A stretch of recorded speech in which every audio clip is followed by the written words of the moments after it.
अस्सलाम वालेकुम दोस्तों, क्या हाल चाल है। जीसीसी पूरा बैन है, कैसे चेक कर सकते हैं? या आउटपास पे गए थे, अभी जो है ना वापस आना है, वो कैसे पता चलेगा? वो मैंने पहली वीडियोस में जिक्र किया, थोड़ा सा इसमें भी जिक्र करेंगे। अभी सिर्फ जिक्र करेंगे कि जी अगर खुदा ना खास्ता किसी के ऊपर पाबंदी लग जाती है, या कोई ये जानना चाहता है कि जी मेरा फ़लाँ जगह पे मसला था, मैं आउटपास पे वापस चला गया, या वहाँ पे वो मसला था, मुझे वहाँ से डिपोर्ट कर दिया, तो मैं चाहता हूँ दूसरे मुल्क आ जाऊँ, वहाँ पे काम करूँ, क्योंकि गल्फ़ में रहने वाले पूरे गल्फ़ वाले को फिर समझ जाते हैं, ठीक है ना? कहीं आपके 2, 4, 6 साल गुज़रे हों ओमान में, तो आप सऊदी में जाके एडजस्ट कर सकते हैं, या यूएई में जाके ये सब कर सकते हैं, क्योंकि सभी लोग एक तरह के हैं, थोड़ा-थोड़ा डिफ़रेंस है, बहुत ज़्यादा नहीं, तो बंदा कहीं न कहीं फ़िट हो जाता है। तो वो दोबारा किसी दूसरे मुल्क आना चाहता है, लेकिन उसको शक है कि जी अलातूल या तो किसी को वीज़े के पैसे दे के फँस जाओ क्यों जी क्योंकि जी। फ्रॉड तो अगले कदम ते पिया है,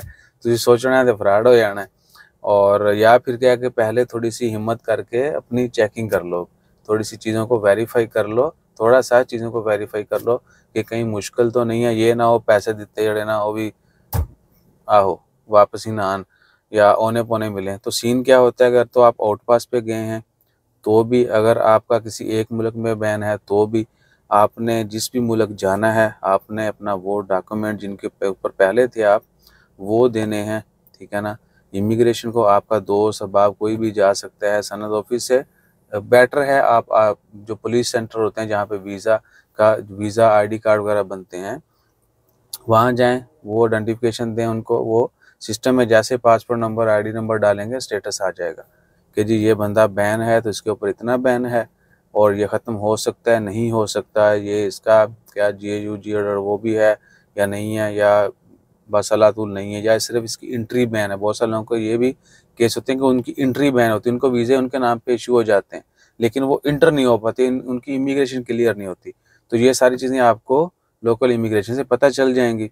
इसी तरह दूसरे मुल्क से आप डिपोर्ट हुए हैं, लेट्स सपोज़ सऊदी अरेबिया से हुए हैं, कोई केस है, आप चाहते हैं ओमान में आ जाएँ या किसी दूसरे मुल्क जाना है, वाइस वर्सा कुछ भी, तो आपने फिर उस मुल्क में जो आपका स्टेटस था, जो वो डॉक्यूमेंट्स थे, आपका आईडी, पासपोर्ट, आपने पासपोर्ट वो देना है जिस मुल्क नए में जाना है। सऊदी अरेबिया में बैन है, वहाँ पे नहीं जा सकते, आपको 200% कन्फर्म है, आपने चेक कर लिया। आप ओमान आना चाहते हैं, लेकिन जानना चाहते हैं कि क्या मैं ओमान में ब्लॉक हूँ या नहीं हूँ, तो आपने इधर वही पासपोर्ट जो उधर से आपके पास था, वो देना है, वो इधर इमिग्रेशन वाले डालेंगे सिस्टम में, उनको स्टेटस पता चल जाए। अगर ब्लॉक होंगे यहाँ पे भी, तो डेफ़िनेटली इमिग्रेशन से ब्लॉक होंगे, आपकी इमिग्रेशन नहीं होगी। आप इंटर एग्ज़िट नहीं कर सकते, ठीक है ना? सो इमीडिएटली पता चल जाएगा, देन यू नो आपको यानी फिर कुछ और करने की ज़रूरत नहीं है, आपको पता है कि भैन जेड़ा लॉ उत्थे लग्या सी, ਉਹੀ हल इत्थे लगे हुए ने, ठीक है ना? यानी वही कानून इधर है।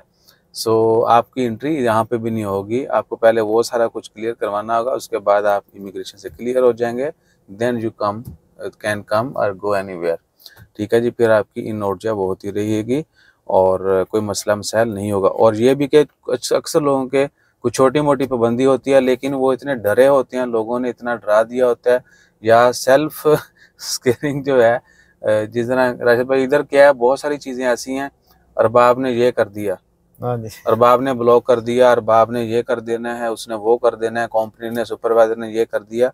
अक्सर वो नहीं होता। ऐसे ही। आसान नहीं है कि जी मैं इनका एम्प्लॉयी हूँ, तो ये दस्ती जो है ना मुझे ब्लॉक कर देंगे, नहीं को जहाँ से आपने ब्लॉक करना है उनको भी कोई रीज़न बतानी, ठीक है ना?